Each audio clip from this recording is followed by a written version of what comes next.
Covid-19. Após 3 semanas de queda, casos de coronavírus voltam a avançar no Brasil puxados por 9 estados. O número de novos casos de Covid-19 atingiu um pico de 77 mil notificações diárias em 27 de março, um recorde na pandemia, e depois passou a cair ao longo de abril. Mas as infecções voltaram a subir em maio, e em 10 de maio atingiram o maior patamar em 3 semanas.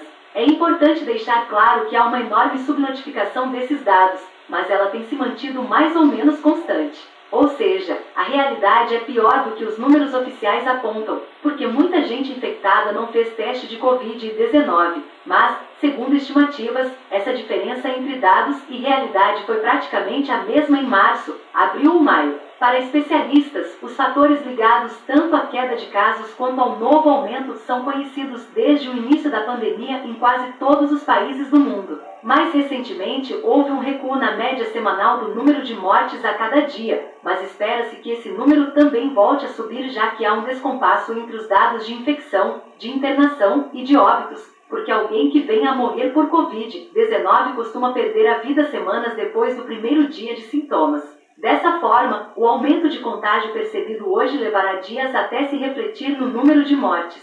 O pico de óbitos, por exemplo, ocorreu em 12 de abril, 2 semanas depois do auge das infecções, em 27 de março. Na terça-feira, 11/05, o Brasil registrou uma média de 1.980 óbitos nos últimos 7 dias.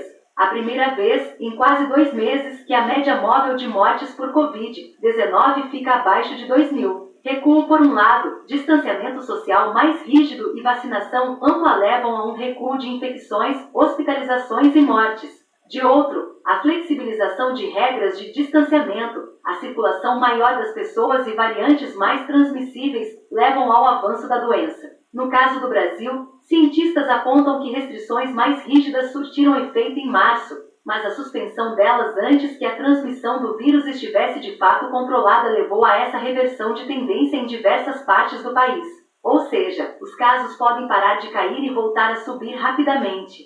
Segundo dados coletados pelo Google por meio da localização de telefones celulares, desde o fim de março há cada vez mais pessoas no Brasil indo ao comércio e estações de ônibus e metrô, por exemplo. O número de novas infecções segue na mesma direção. Os dados oficiais, divulgados pelas secretarias estaduais de saúde, indicam aumento de casos em 9 estados: Alagoas, Ceará, Maranhão, Minas Gerais, Pará, Paraná, Pernambuco, Rio de Janeiro e São Paulo. Outros 13 se mantêm relativamente estáveis: Acre, Amapá, Bahia, Mato Grosso do Sul, Paraíba, Piauí, Rio Grande do Norte, Rio Grande do Sul, Rondônia, Roraima, Santa Catarina, Sergipe e Tocantins. Por fim, a queda no Distrito Federal e em 4 estados: Amazonas, Espírito Santo, Goiás e Mato Grosso.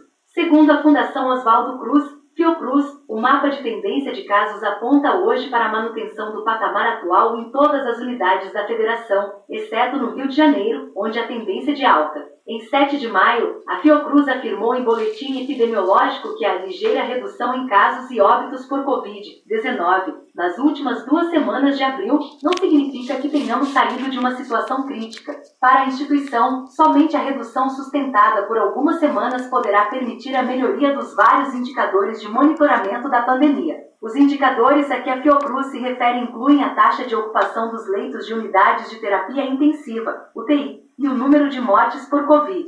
Atualmente são registradas, em média, 1.980 mortes no país a cada 24 horas.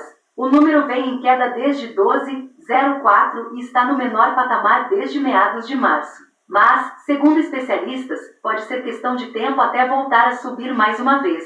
O mesmo pode ocorrer com as internações que voltaram a crescer no Paraná, por exemplo. Segundo a Fiocruz, as taxas de ocupação de leitos de UTI Covid-19 para adultos mantiveram a tendência lenta de queda em quase todo o país entre 26 de abril e 3 de maio. Mas há apenas 7 estados fora da chamada Zona Crítica: Acre, Alagoas, Amazonas, Amapá, Maranhão, Pará, São Paulo e Rio Grande do Sul. Seria possível evitar novos avanços?